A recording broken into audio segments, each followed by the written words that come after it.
साथीहरू नमस्ते। बीच सडकमै एकजना बाजे लम्पसार परिराख्नु भएको छ। ड्राइभरले उहाँलाई धेरै पटक आग्रह गर्छन्, तपाईँ यो सडक छोडेर उता जानुहोस्, मलाई ट्र्याक्टर अगाडि लिनु छ।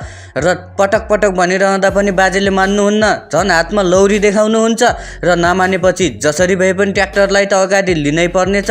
उनलाई ढिला पनि भइसकेको छ। अब उनले के आइडिया लाउँछन् होला साथीहरू, हामीले त्यसलाई हेर्न पर्छ। एकदमै इन्ट्रेस्टिङ छ साथीहरू।